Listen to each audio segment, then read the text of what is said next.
Buenas, bienvenidos al episodio número 19 de Análisis No Oficial, el programa de televisión, producción de Bacanal Nica. Le habla como siempre Manuel Díaz y me acompaña Juan Carlos Ampie para recordarles que es un podcast.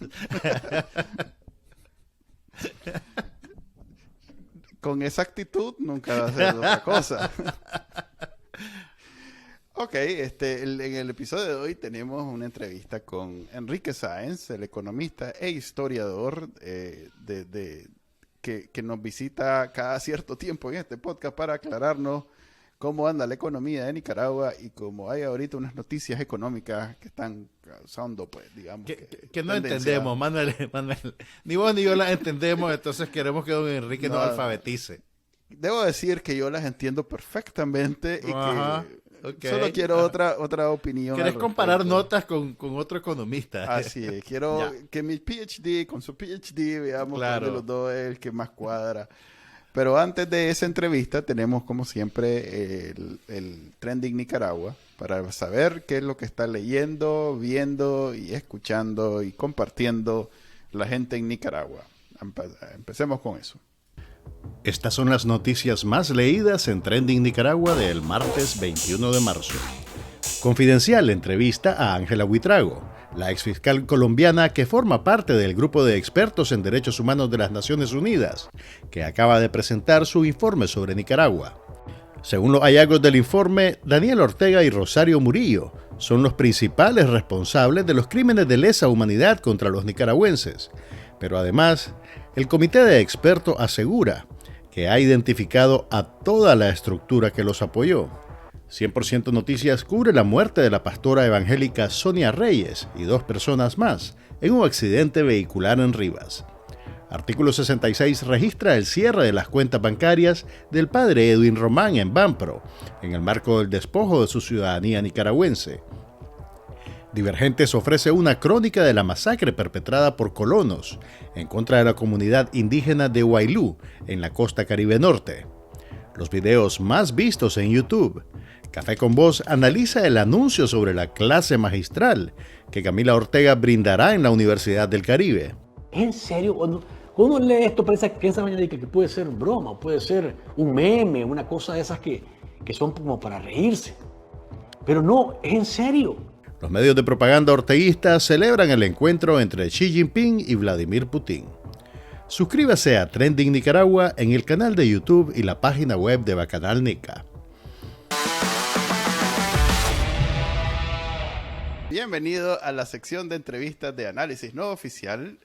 Hoy tenemos de invitado al economista y pues viejo amigo de este programa, incluso antes que se llamara así como se llama, antes que fuera programa de televisión. O sea, antes de hace 2 meses.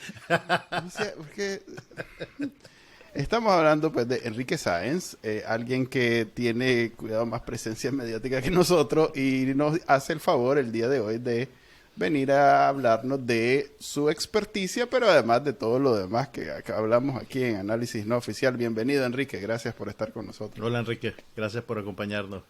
Al contrario, muchísimas gracias a ustedes por invitarnos. Realmente para mí es, por un lado, placentero intercambiar con ustedes, que siempre me están hincando las costillas.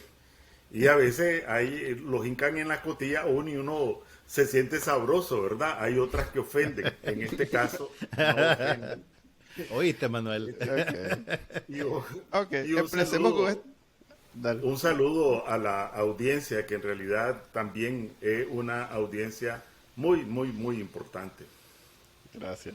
Son 4, pero se sienten como se caracterizan por su buen gusto. Sí. Tienen el mejor gusto en la televisión. Ok, empecemos con este hincón, Enrique.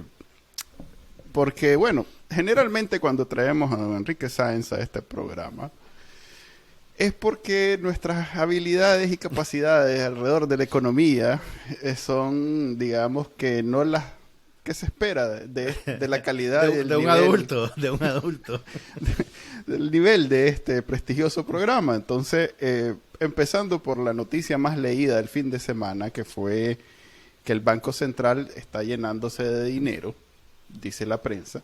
Bueno, la prensa lo que hace es recoger la información que que comparte el Banco Central, ¿verdad? O sea que no es como que lo está inventando. dice que está rompiendo récord la cantidad de reservas que están, o sea, la cuenta del Banco Central está al tope, nunca ha estado tan alta de recursos, de dinero, pues, millones y millones de córdobas, creo que son 45.000 millones de córdobas, no sé, 1 punto no sé cuánto en dólares. Contame, ¿qué significa eso? Yo solo lo vi que era una gran noticia, pero no estoy seguro si entiendo bien cuál es lo que deberíamos de deducir de esa información.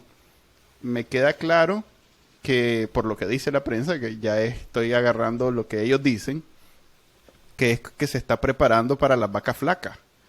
Pero si Nicaragua es una referencia al cual es vaca flaca, o sea, ¿cuáles fueron las gordas? ¿Cuándo ¿En qué estuvieron momento? gordas las vacas? Sí, empezando desde el 2018 hasta ahora, ¿cuándo estuvieron gordas las vacas?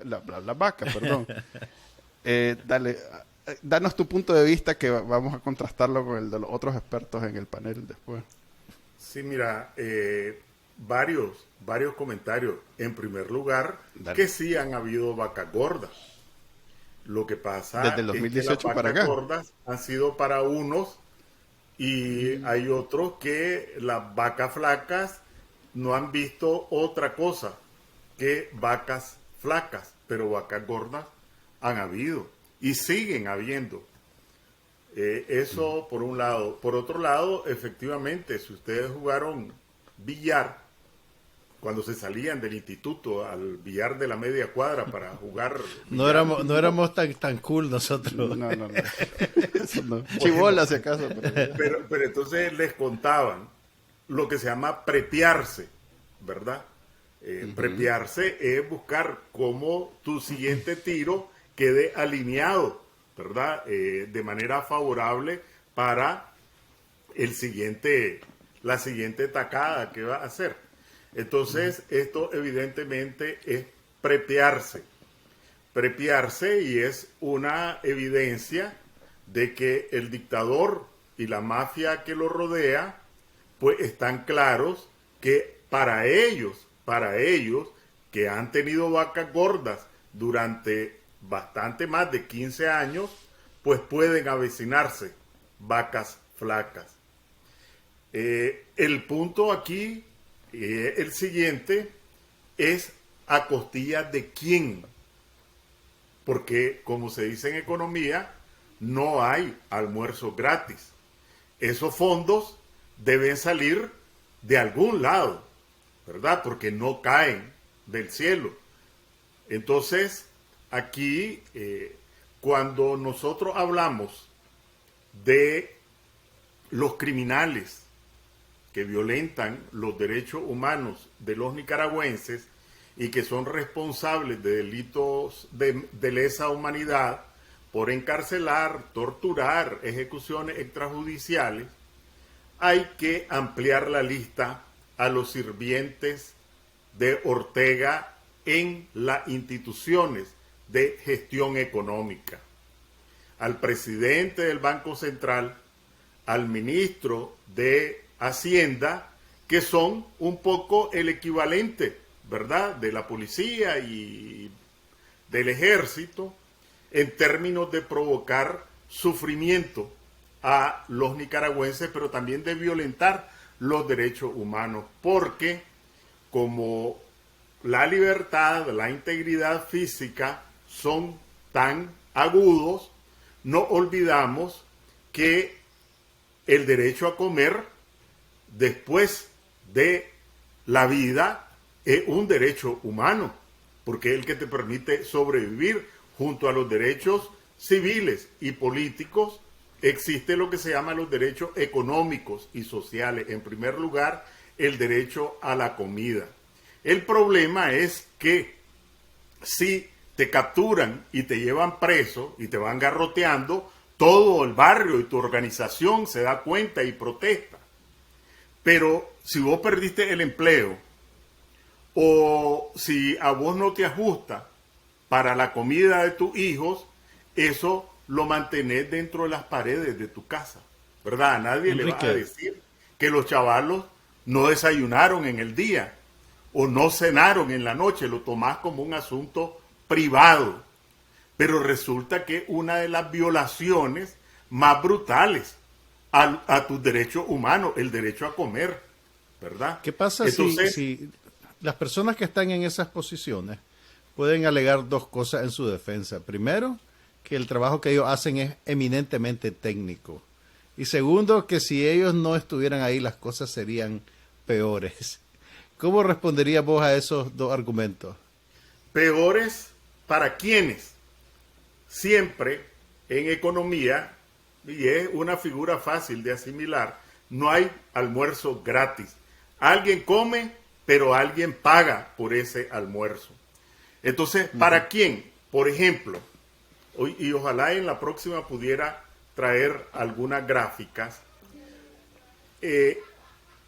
La comida, esto lo mencionaba la vez pasada, la comida, de acuerdo con las cifras oficiales, en el 2022 se elevó el costo de la comida, el arroz, los frijoles, la tortilla, etcétera, en 22%.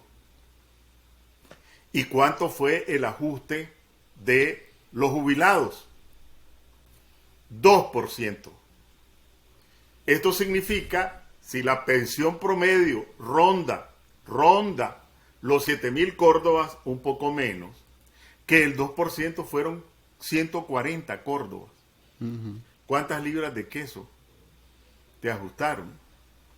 Entonces, este dato oficial a nivel de la familia, más de 300,000 pensionados, se mide en menos frijoles, menos tortilla, menos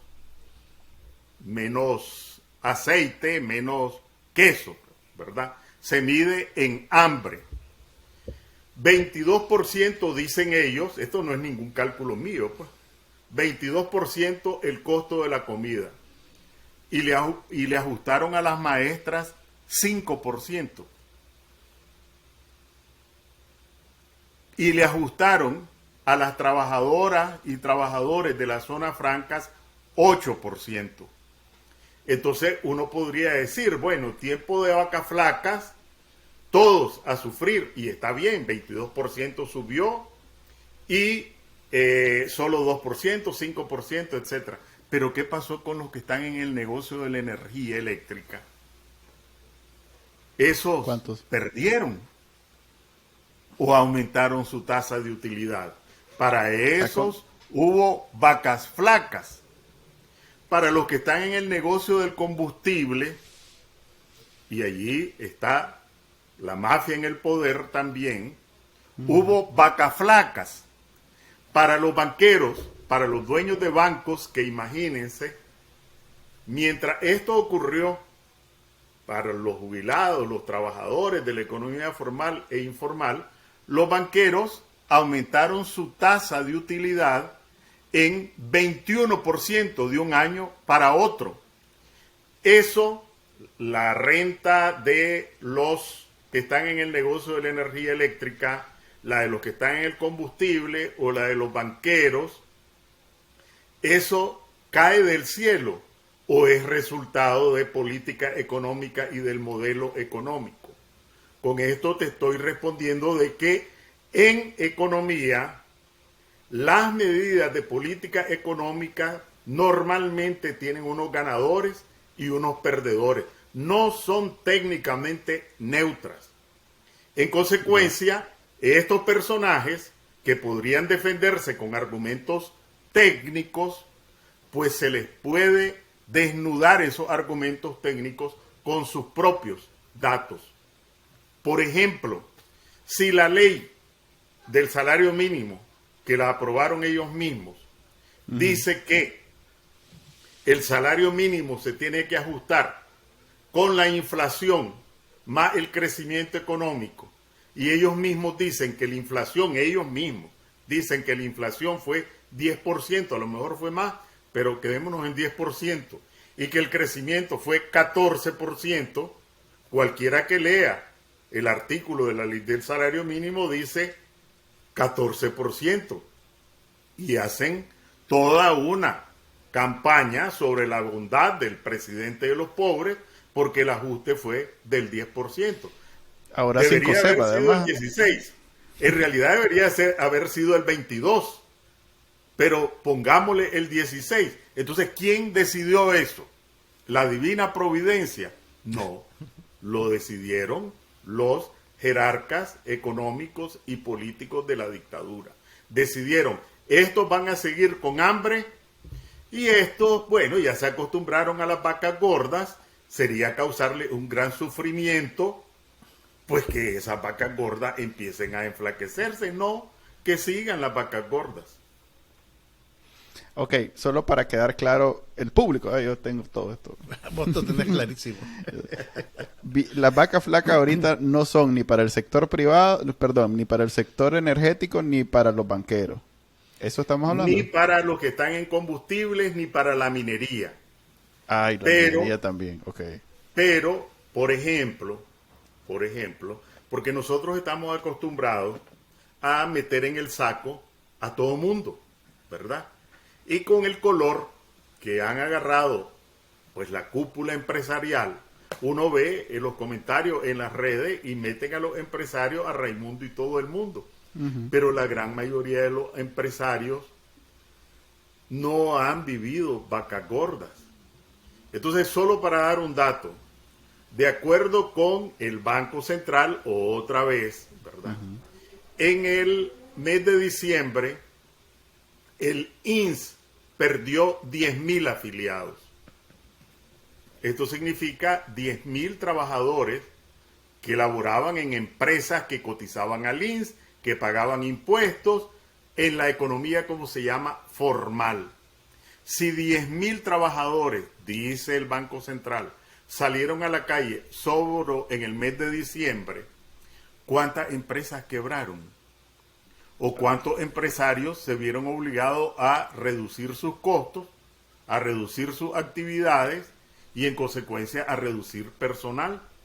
Entonces, cuando hablamos de vacas flacas, no solo hay que hablar de los trabajadores, de los asalariados, de la gente que está en la economía informal, los cuentapropistas, sino que también de empresarios pequeños, medianos, microempresarios.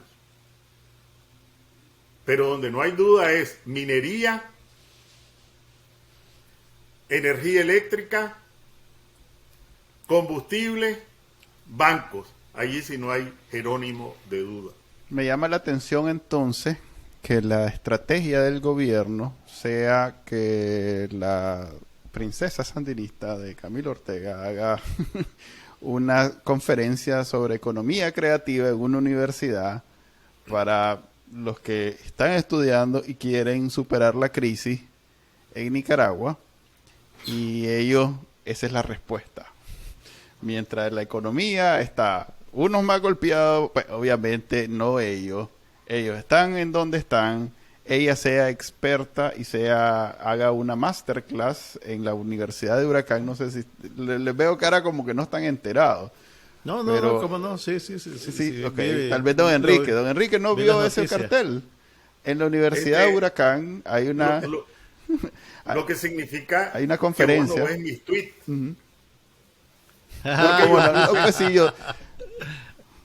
¿Qué puso de él? Porque puse un tweet diciendo que esta joven iba a dictar una conferencia magistral en una universidad pública. Magistral. ¿Y cuánto faltaba Huracán para que viéramos a la familia presidencial en los billetes de Córdoba, así como aparecía Lilian Somoza con una pluma en la cabeza, ¿verdad?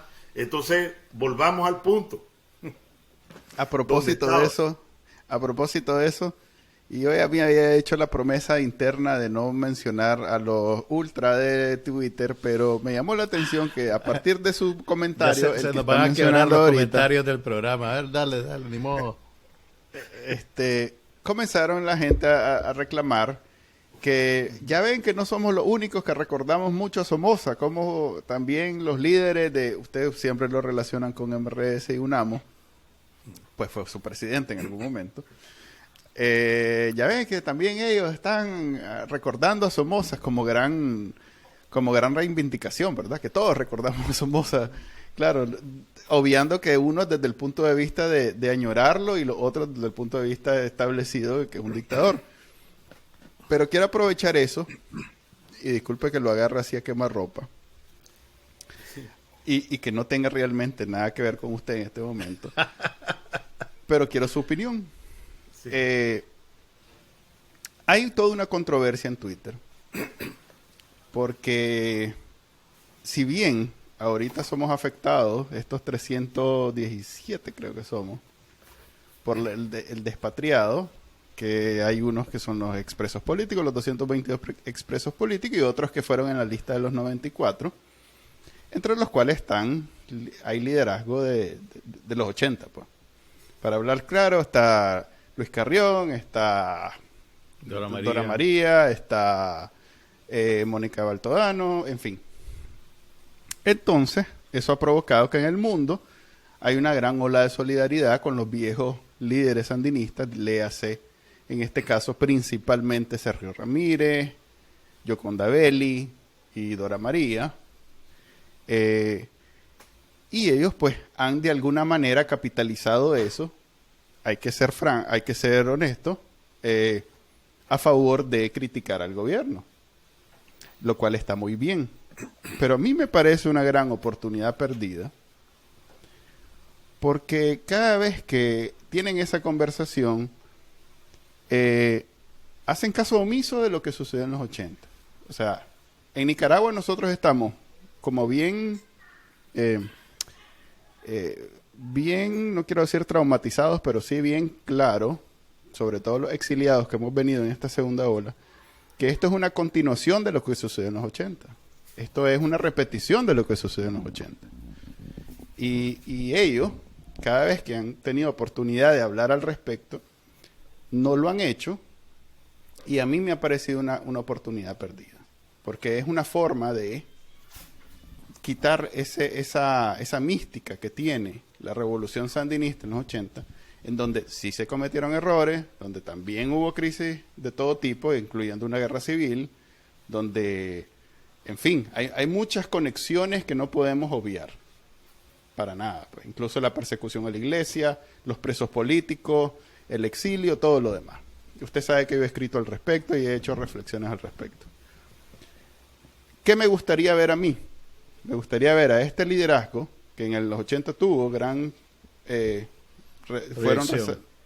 proyección, diciendo, haciendo la conexión, y aquí hay un mea culpa. Si bien yo no maté, no robé, no hice, o no sé, pues ahí cada quien, pero pudiendo haber, haciendo esa aclaración histórica, mundial, donde no es lo romántico y maravilloso como lo vendimos en la Guerra Fría, en la Revolución Sandinista.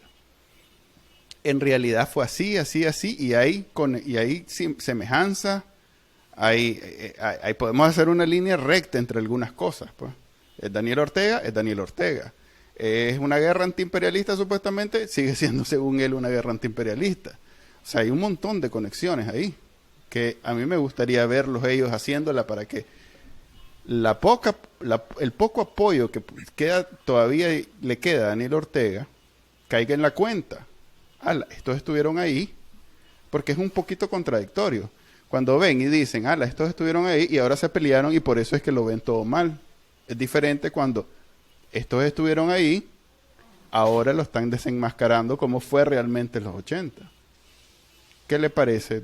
Como le digo, disculpe que lo agarre a quemarropa, pero es algo que ando aquí metido y que no he logrado sacármelo con ninguno de los...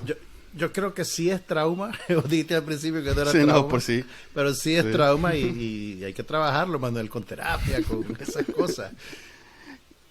¿Qué piensa? No quiere meterse. El más mínimo problema de abordar este tema. Es más, considero que es necesario, es conveniente para la salud política, la salud moral, la salud espiritual hacia el futuro del pueblo nicaragüense. Creo que es esencial. Normalmente a mí me presentan, y es verdad, a como quedo como economista, ¿verdad? Pero muy pocos saben que yo cursé una maestría en historia latinoamericana. Soy estudioso de la historia y también de la economía, ¿verdad? Entonces hay nudos en la historia que si no los soltamos nos vuelven una y otra vez a apretar el pescuezo. Hay que soltar esos nudos. Primer punto, creo que Ortega y su régimen no es la continuación de la revolución. Podemos hablar de parecidos y diferencias. Ya voy a volver sobre ese punto. Respira, Manuel. Para respira. mí es el peor personaje, el peor dictador, lo más nefasto que hemos tenido en nuestra historia. Y que hemos tenido personajes nefastos en nuestra historia. Pero eso, que Ortega sea el más nefasto, no transforma a Somoza y el somocismo en inocentes. Sigue siendo tan dinastía de 45 años como dinastía de 45 años que como pueblo, por lo menos a mí como persona, me avergüenza, ¿verdad? Haber tenido a una familia gobernando el país 45 años. Los bombardeos a las ciudades, las matancinas, los chavalos que aparecían en la Cuesta del Plomo, eso no lo podemos borrar. No, pero nadie, pues Manuel no ha dicho de borrar eso. No, pues, no, creo no, yo no, que es que yo criticar al yo Frente estoy- Sandinista no equipara a hacer apología del somocismo. ni él me está haciendo ninguna imputación a mí. Estamos haciendo un intercambio de visiones, ¿verdad? Sí. Porque me voy a referir al primer punto que él planteó, ¿verdad? Yo creo que el futuro no lo podemos construir preñado de odio. Y yo veo tanto odio en buena parte del orteguismo como un odio visceral en unos sectores que opinan en las redes, que son minoritarios, sí, ¿verdad? Pero que yo me pregunto cuando los leo, y si estos tuvieran la mitad del poder que tiene Ortega, ¿qué harían con nosotros los otros? ¿Harían algo distinto de lo del orteguismo? No, porque el odio del que están preñados es el mismo. Son Ortega, pero al revés. Así como Ortega se presentaba como el revés de Somoza, estos se presentan como el revés de Ortega, pero son lo mismo, ¿verdad? Entonces yo a ese tipo de formulaciones, pues francamente me producen alguna conmiseración, ¿verdad? Pero como son insignificantes, no les presto mayor atención. Además, no pueden ser parte, quien no es demócrata, participante en la construcción de la democracia.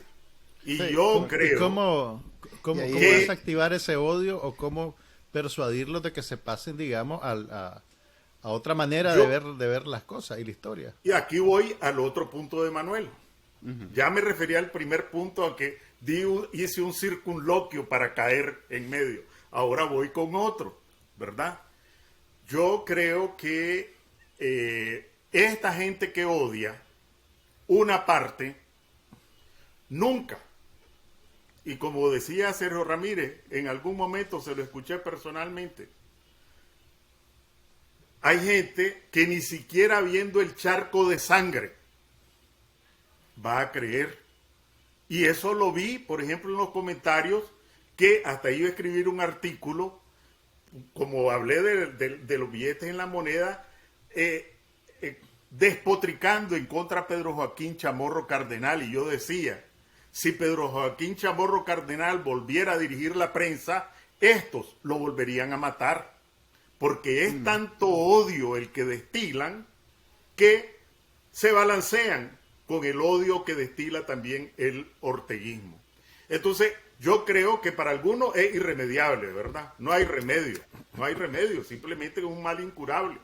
Para gente de buena fe o con poca información, creo que sí hay que hacer el esfuerzo.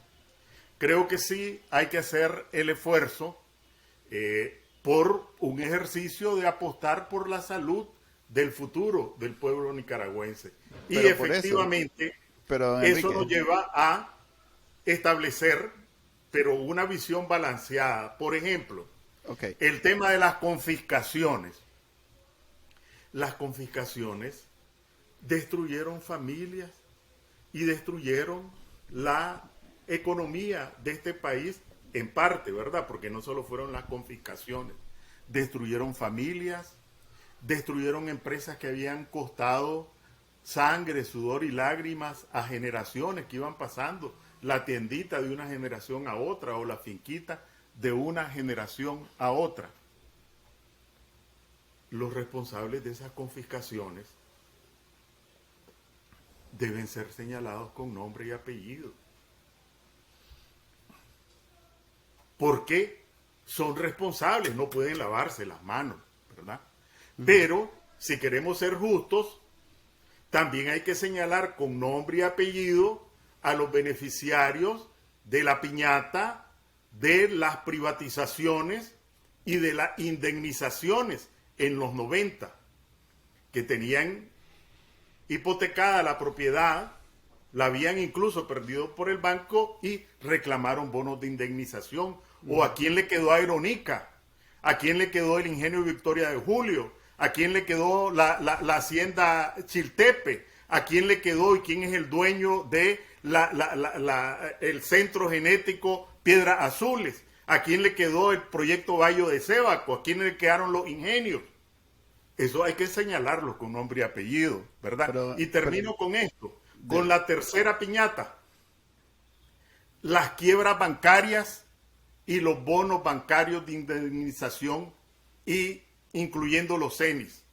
Eso fueron centenares de millones de dólares que todavía estamos pagando, igual que la primera piñata. Entonces yo creo que hay que señalar a los responsables y beneficiarios de la primera piñata, pero no olvidarnos de los beneficiarios y responsables de la segunda piñata y de la tercera, que habría que ver cuál ha pesado más de esas tres en las espaldas de los nicaragüenses, con la diferencia que los beneficiarios, por ejemplo, de los bonos bancarios, de las quiebras bancarias, circulan como ciudadanos y empresarios honorables y como banqueros honorables, ¿verdad?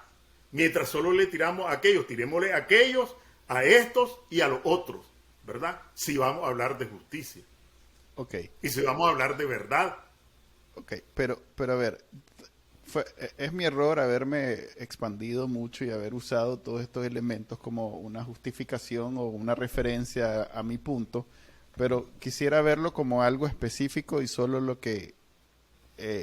a ver, mi planteamiento es el siguiente.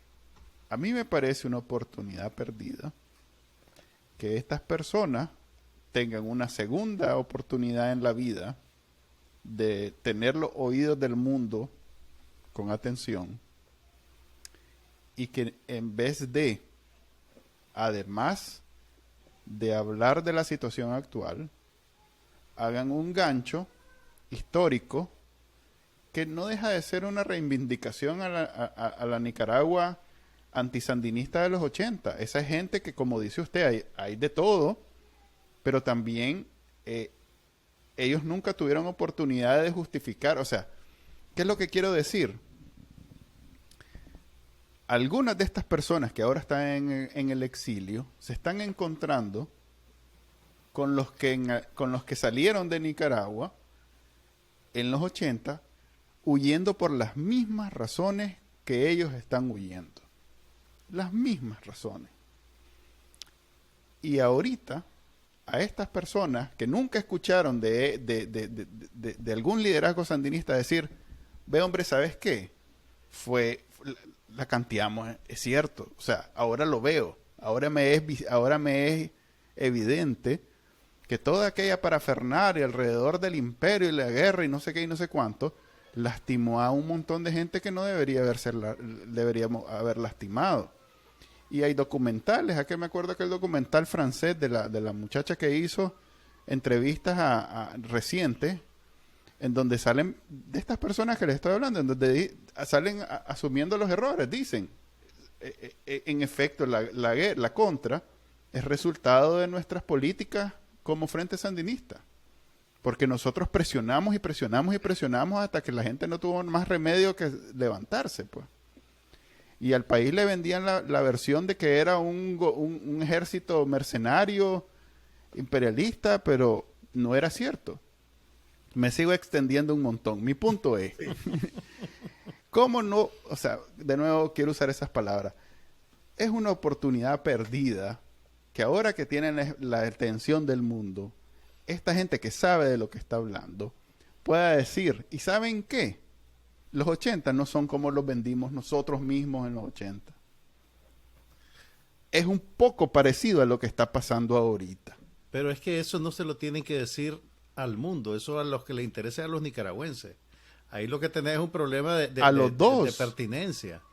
A los dos, porque como digo, por un lado, hay una parte del mundo que todavía cree que ahorita Daniel Ortega es parte de la revolución sandinista romantizada que tuvimos en los 80, que los que somos nicas sabemos que no es tan romántica ni tan buena, por un lado. Y por otro, toda la diáspora que ahora está establecida, es la que está haciendo la lucha. En efecto, hay muchos que están resentidos al punto de, como dice usted, ser igual que Daniel Ortega, solo que del otro lado. Hay mucho de eso. Pero también hay mucha gente que ahora vive completamente cortado de Nicaragua, solo van cada 5 años de vacaciones, y eso no ahora porque ya pasaron 40 años, pero en su momento fueron igualitos que nosotros. Y a esa gente le encantaría escuchar, mira, sabes que no fuiste producto de toda aquella propaganda, pues fue en realidad, fuimos un gobierno autoritario, la canteamos como la está canteando ahorita el dictador, fue una dictadura, y sabes qué, y ahí, ahora que estoy sintiendo yo en carne propia todo lo que viviste vos, me siento mal. Entonces mi punto es, ¿qué oportunidad más perdida en las manos de esta gente de poder decir esas cosas? Es más, el otro día vi una entrevista que le hicieron a una de estas personas y le preguntaron, ¿y usted en los 80 qué hacía? Yo era esto y esto. Ajá, ¿y qué le parece? No, era otra cosa, dice. Sí, mira, me parece a mí. Me parece que hay bastante hilo aquí que desenrollar. El primero es que yo creo que sí, que todavía no es una oportunidad perdida, todavía hay tiempo para aprovecharla, pero no porque sea la única, ¿verdad? Y por eso a mí me encanta la historia, ¿verdad? Primer punto, la década de los 80. Creo que lo peor no fueron las confiscaciones, creo que lo peor fueron 50,000 víctimas de lado y lado, sobre todo jóvenes de la resistencia y jóvenes del servicio militar. Y en el caso de los jóvenes del servicio militar, todavía peor, porque fueron obligados a ir a morir y a matar en una guerra que no era de ellos. Tal vez de algunos, pero los que la apresaban para montarlos en un camión y llevarlos a la montaña, los llevaron obligados a matar o a morir en una guerra que no era de ellos. Eso tiene responsables. Y hay que señalarlos por salud histórica, por justicia y por verdad. No podés lavarte las manos sobre esa tragedia. Segundo, creo que sí, todavía no hay oportunidad, pero como aquí no tenemos mucha memoria, la fundación del Movimiento Renovador Sandinista en 1995 fue eso, un mea culpa. Sí, cualquiera que lea los documentos fundacionales del MRS se va a dar cuenta, entre las frases que recuerdo, nunca más enemistades a muerte con ningún país. Nunca más el servicio militar, y fueron consignados en la reforma a la Constitución, no más confiscaciones, no más servicio militar, relaciones de paz con todo el mundo, etc. Eso ya ocurrió. ¿Fue suficiente? Evidentemente no fue suficiente, ¿verdad? Pero ya ocurrió y volvió a ocurrir otra vez. Yo, y aquí yo soy testigo personal y ustedes tienen la edad para saberlo, y a lo mejor como medio protagonistas fueron también de eso, ¿verdad? En el 2008, un año después que tomó el poder Ortega, hubo elecciones municipales. Allí hubo una alianza de liberales, conservadores, socialcristianos y MRS. Ahí están las fotos de Eduardo y alguien otro, su candidato a vicealcalde, en la casa del MRS, saludando a los dirigentes del MRS para firmar el respaldo del MRS a la casilla del PLC. Y fuimos en el 2008, tal vez algunos no se acuerdan o lo quieren olvidar, a hacer campaña a más municipios en el 2008 que la campaña del MRS en el 2006. ¿Por qué? Porque Arnoldo Alemán estaba bajo una mesa, no quería salir, y Eduardo Montealegre estaba concentrado en su campaña. Y nosotros íbamos a los más recónditos municipios, y quienes nos defendían, porque el orteguismo quería agredirnos, los liberales de base. Y yo aprendí allí que el liberalismo es una realidad social en este país que se expresa políticamente, y que los candidatos liberales de ese momento eran personas que la apreciaban en su municipio. Y nos defendieron. Y nosotros llamamos y fuimos a votar con el hígado así medio inflamado por la casilla del PLC, que además eran los que habían, con Wilfredo Navarro como representante, coludidos con el Frente Sandinista, despojado de personalidad jurídica para que no participara en esas elecciones del 2008. Y a pesar que no pedimos absolutamente nada, hasta las banderas nos regalaban los jefes de campaña para que se viera la bandera del MRS. ¿Por qué?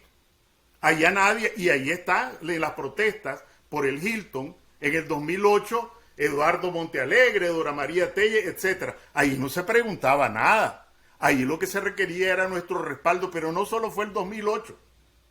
En el 2011 se formó otra alianza. ¿Quién era el candidato a presidente de esa alianza? Fabio Gadea, un miembro del directorio de la Contra. ¿Quién era el candidato a vicepresidente? Mundo Jarquín, del MRS. Yo fui electo diputado en el 2011 bajo la bandera del PLI, bajo una bandera liberal. Y ahí, mire, cuando fui candidato del MRS iba de tercero en la lista de Managua. Y cuando era candidato en la alianza del PLI iba de segundo en Managua. Fui electo con votos liberales. Nadie preguntó. Y al contrario, fue una alianza que duró 10 años con los liberales, hasta el 2016. ¿Qué es lo que ocurrió después del 2016? Que esto se rompió y salió toda esta pus. Evidentemente la cicatriz no estaba cerrada, pero venía cerrándose, y yo no estoy inventando. Cualquiera que tenga la suficiente edad puede ver a todos contra Ortega y la bandera verde, roja, anaranjada, etcétera. Hasta solo voy a cerrar esta parte con una anécdota. Nos llaman y nos dicen: miren, nosotros necesitamos que se vean las banderas del MRS en las movilizaciones.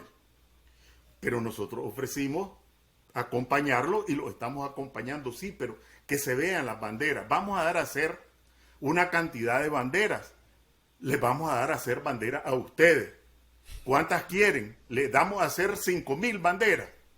Entonces le dije yo, porque eso fue conmigo. No, le digo yo, no somos tantos para agarrar 5,000 banderas. Mejor hagamos una cosa, dennos 1,000 banderas de las de uno y denos 100 banderas de esas banderotas que solo lo agarran 2 y parece que es el montón de gente, para que se vieran las banderas del MRS, y nos las compraron y las dieron. Entonces, allí tampoco allí tampoco hubo esto que está surgiendo otra vez, ¿verdad? Y yo sé por qué surgió esto, ¿verdad? Y quiénes fueron los artífices. Pero eso es lo que te como quería eso me va a preguntar, llevar Enrique. a negar ¿Por qué? mi aceptación, solo termino diciendo, yo creo que si hay oportunidad para hacer un nuevo ensayo a sabiendas de que los que están preñados de odio ni con el charco de sangre van a Sí, creer. no. Van a pasar que lo mismo con Pedro Joaquín, que si vuelve a ser director de la prensa lo vuelven a matar. Estamos claros. Lo que te Sí, quería no. preguntar era, o sea, estamos claros de todos estos hitos, digamos, en la historia política de ese movimiento, pero ¿por qué a estas alturas del partido es tan difícil, digamos, que se despojen de toda esa energía negativa que incluso en los años recientes también se manifestó bastante a la hora de que se empezaron a hablar de alianzas y de cosas por el estilo? ¿Por qué UNAMOS, el MRS se ha vuelto, digamos, como un imán para atraer toda la negatividad que existe contra el sandinismo, que hasta se desvía del sandinismo para ir a caer directamente contra UNAMOS? Bueno, lo que pasa es que ya en esa parte ya es poco lo que yo tengo que opinar, ¿verdad? Porque yo dejé de pertenecer al MRS desde bastante antes del 2018, incluso lo escribí públicamente. No fue una ruptura, pues así como la que se acostumbra en Nicaragua, de tirarse los platos a la cabeza. Por eso hay mucha gente que piensa que yo sigo siendo del MRS. No soy renegado. A mucha honra para quienes no les guste oírlo, se lo voy a repetir. A mucha honra fui presidente del Movimiento Renovador Sandinista. A mucha honra fui diputado del Movimiento Renovador Sandinista 2 periodos.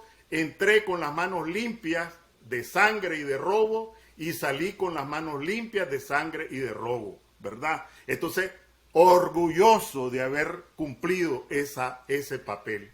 Dicho lo anterior,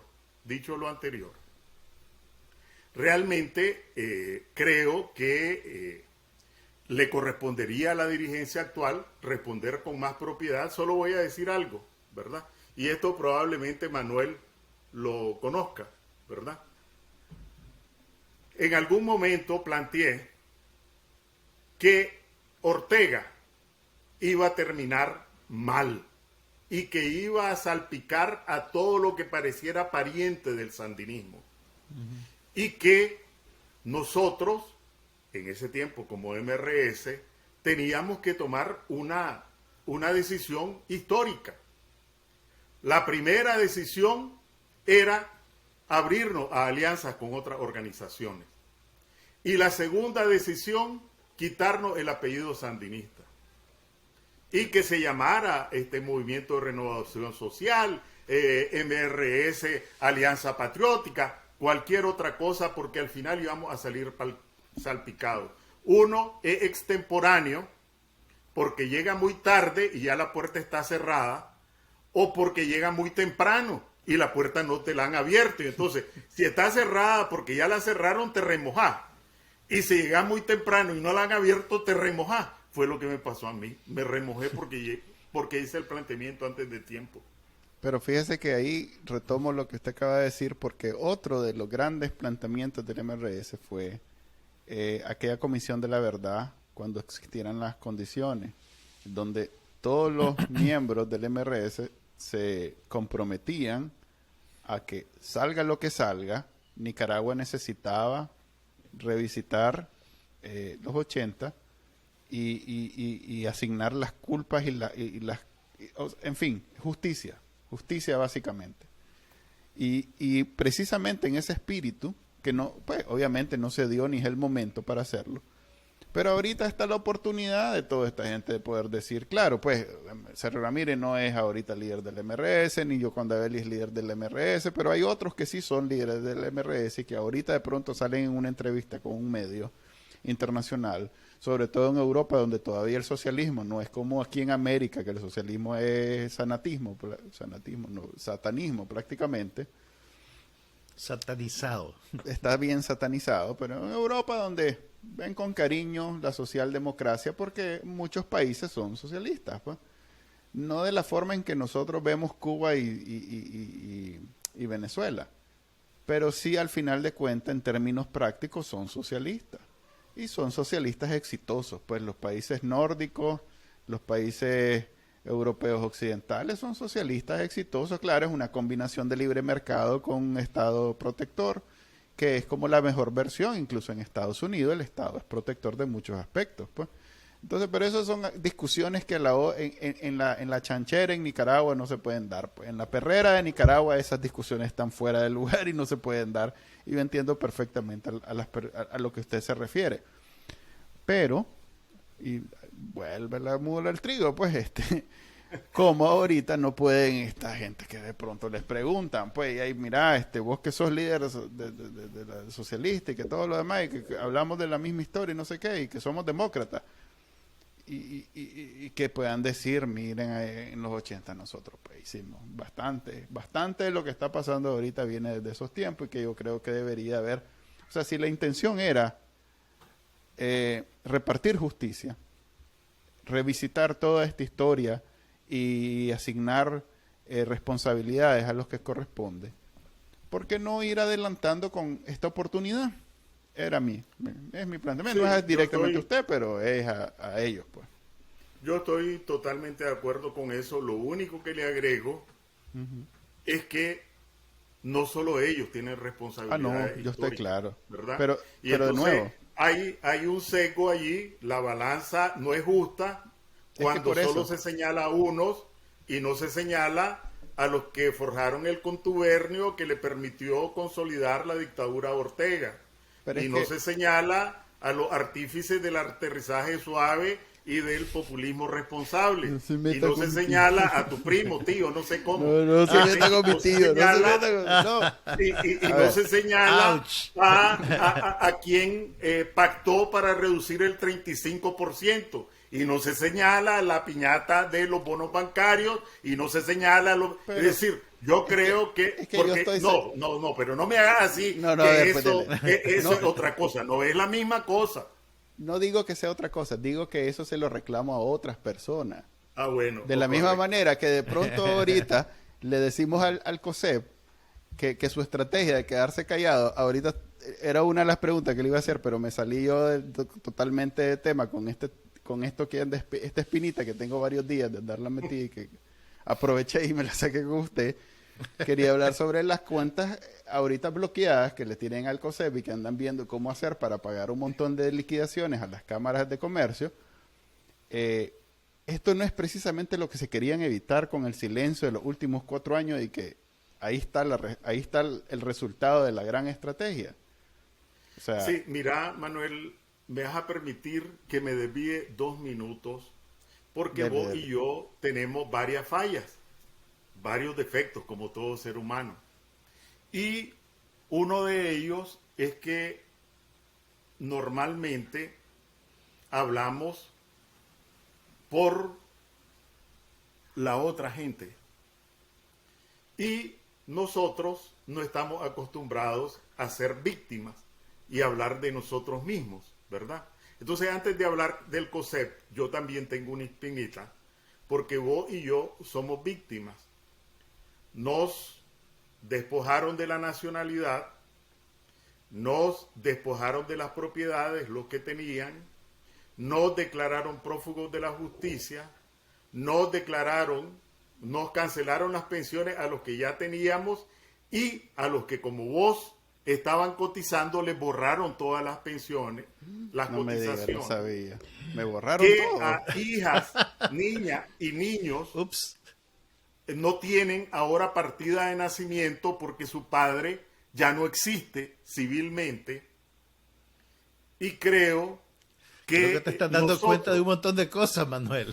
Sí. nosotros, las víctimas de esta atrocidad, estamos tan acostumbrados a hablar por los otros que cometemos el error de no hablar por nosotros, que es una reivindicación legítima, no solo a nivel individual, sino que porque también le puede ocurrir a los 94, a los 222 y a más. Ayer, antier, tuve oportunidad de asistir presencialmente a un encuentro con expertos de Naciones Unidas en Derechos Humanos. Y allí tengo que decir que aprendí mucho, ¿verdad? Y entonces la persona que estaba conduciendo realmente era un sabio en derecho internacional humanitario, principalmente se sabía la jurisprudencia, Nuremberg, etcétera, etcétera, para atrás y para adelante. Y él nos decía que estas acciones de la dictadura en esos espacios, como son cavernarios, ¿verdad? Son hitlerianos, como se ha dicho, los conocen como pues, una figura un poco brutal, el hermano menor del genocidio. Y creo que nosotros, las víctimas, no solo por nuestro derecho legítimo a reivindicar, valga la redundancia, nuestros derechos, sino que otros pueden estar en la fila. También tenemos que hablar de esa atrocidad. Despojar de la nacionalidad es una acción de nazis. Despojar de las pensiones es una acción criminal porque es en el momento en que más vulnerable es y menos posibilidades de empleo puede encontrar. Despojar a la niñez de sus padres es otro acto criminal. Confiscar la vivienda donde uno vivía o sus hijos es otro acto criminal. Y yo creo que es importante, además de hablar del COSEP y hablar de los mea culpa, también poner sobre la mesa esta atrocidad. Y ahora vamos con el COSEP, pues. No, en realidad ya se nos acabó el tiempo y de todos modos el COSEP ya está. Ahorita es un momento en que ellos yo creo están que después de recibiendo esto, don demasiado. Enrique, ya Manuel va a poder iniciar un proceso de sanación. Nada Después de esta de eso. catarsis. A partir del pecho abierto, Después de esta sangrante, catarsis, sí. y la espalda crucificada y la corona de espinas va a empezar a... Sí, y más ahora que le cayó el naipe, el 20 de la pensión, Sí, de yo sus no cotizaciones del INSS. Yo no sabía que mis 3, 4 cotizaciones del INSS me las habían borrado. O sea, no es gran pérdida, pero contaba con ellas. Para Como algún güey día. Nica declaraba el mínimo. Declaraba. Y tenía como 3 nada más, pero... Ok, gracias, don Enrique, por habernos acompañado. Fue una conversación de lo más extraña porque saltamos de un tema al otro, pero en los dos usted es experto, así que al final de cuentas no es como que lo pusimos a hablar de cocina o de deporte, pues lo pusimos a hablar de las dos cosas que domina. Lo que dije de entrada, yo vengo preparado aquí a que me hinquen las costillas. Ahora podemos hablar de los 3 triunfos seguidos del Barça sobre el Real Madrid y qué es lo que va a pasar en el segundo encuentro con nosotros no, don Enrique. Sí, a menos Mira que que quiera con hablar nosotros solo. Aquí no va a sacar mucha información respecto de eso, porque los dos no se hace uno, ¿ok? Bueno, gracias y ay, disculpe, nos habíamos pasado mucho de la hora que habíamos hablado. Ok, esa fue la entrevista con Enrique Sáenz. Debo decir que esas entrevistas con don Enrique siempre son sorpresivas, porque no sabemos exactamente por dónde nos vamos a ir. Siempre le decimos a don Enrique, mire, vamos a hablar de esto y esto, y salimos hablando de otra cosa. Y eso en parte no es don Enrique. Sí, no es don Enrique. No es culpa de don Enrique. Es más, el pobre viene preparado para un tema y de pronto le hacemos la finta y... Y a propósito Pero bueno. de la Serie Mundial de Béisbol, don Enrique. Ok, pero en el IPW vamos a hablar de algo que sí tiene que ver con economía y en la entrevista lo mencionamos, pero Y el tipo de cosas que solo pasan en Nicaragua. merece atención especial. Estamos hablando de una lección inaugural, se llama. Magistral. No, aquí la tengo. A ver, ¿qué dice el anuncio? A ver, lee el anuncio. Hay un anuncio. Igual lo Vamos a ponemos ponérselos ahorita también. en pantalla. Lo vamos a Aprovechando poner, que este es un programa de televisión, se lo vamos a poner en pantalla. con magia de la televisión. El 22 de marzo, o sea, dentro de 2 días, a las 2:20 p.m. en la Universidad de las Regiones Autónomas de la Costa Caribe Nicaragüense, Huracán, tiene el agrado de invitarles a la lección inaugural Año Académico 2023. Unidos en amor, paz y prosperidad, juntos y juntas, vamos adelante. ¿Cómo? Creo que la lección magistral no va a ser de gramática, ¿verdad? No, ese es aparentemente el lema del año. Oh, ok. La lección inaugural se llama Logros y desafíos en el impulso de la economía creativa en los pueblos de la costa caribe nicaragüense. Okay. En otras palabras, es nada.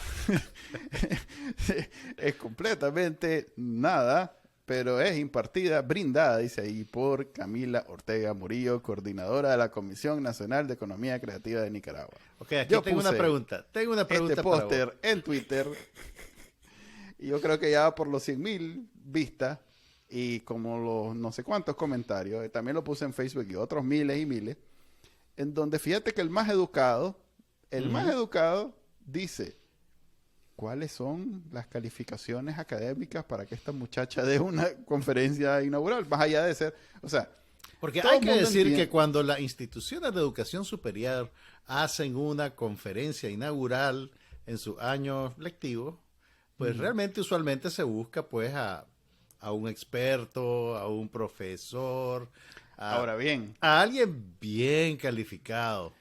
En el tema de la economía creativa, lo cual no existe, es como decir, en el tema de Bacanalnica, lo cual no es un tema, yo soy experto. Mira, a ver, lo que pasa es que el concepto de economía creativa realmente está contaminado por su asociación por el régimen. Pero sí hay una tendencia en algunos países latinoamericanos a promover algo que llaman economía creativa. Que estamos claro que no tiene sea nada lo que sea, está desvirtuado completamente por su asociación con la dictadura de Daniel Ortega y Rosario Murillo y por insistir en poner a su hija en un franco ejercicio de nepotismo como la estandarte de esa, digamos, disciplina. Pero yo solo tengo una pregunta para vos. Política de Estado, chavalo. Política de Estado. Que además la tiene que dividir con las relaciones diplomáticas con China, que también creo que le tocan a ella ahora. No, pero mi pregunta... Es el que canta eso, ¿no? No, pero también ella terminó entrando en el como paquete te de lo China. tenés ahí. Mi pregunta para vos es... Ajá. ¿Acaso la costa caribe no ha sufrido lo suficiente? Ahora y sigue sufriendo, porque sigue sufriendo, según reportes de los medios. A ver, ¿cómo se llama? Se me olvida ahorita, pero Amaru, se me olvida ahorita su nombre completo, lo hemos tenido aquí en este programa. De la Fundación del Río. De la Fundación del Río. Compartió un reporte que yo mismo lo compartí hace unos días, en donde aclaraban violaciones de derechos humanos, porque si bien son colonos, pero son colonos... bueno, te referís a la masacre que tuvo lugar la semana pasada. Exactamente. Amaru Ruiz, la comunidad Huilú, en la quema de 16 casas por colono. Pero es que hay que estar claro, esos colonos no son completamente ajenos al Estado. Oficialismo, de todo. Es gente que está protegida. Que el oficialismo protege. Exactamente. Entonces, esto también es una violación de los derechos humanos. Si te pones a pensar que el Estado está viendo eso y pasar y simplemente chifla y vuelve a ver para otro lado. Pues. En el mejor de los casos. Pero realmente las invasiones de colonos son promovidas y protegidas por el régimen. Estado de Nicaragua, sí. Entonces, en ese contexto, que llegue doña Camila Ortega... Oye, pero ¿va a llegar o va a ser por Zoom? Entiendo que es presencial. La clase que la madre solo se conecte 5 minutos por Zoom a decir, mire.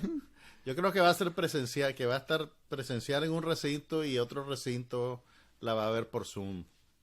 Por ahí va la cosa. Creo que hay que conseguir ese video. Creo que Bacanalnica la deberías cubrir, Manuel. Creo que tenés que verla. Sí, acreditate. Sí. Yo no puedo, pero vos hacelo. Pues, ¿por qué? No tengo otra cosa que hacer ese día. No sé a qué hora. O cortarte las uñas. Tengo que hacer más algo. Importante.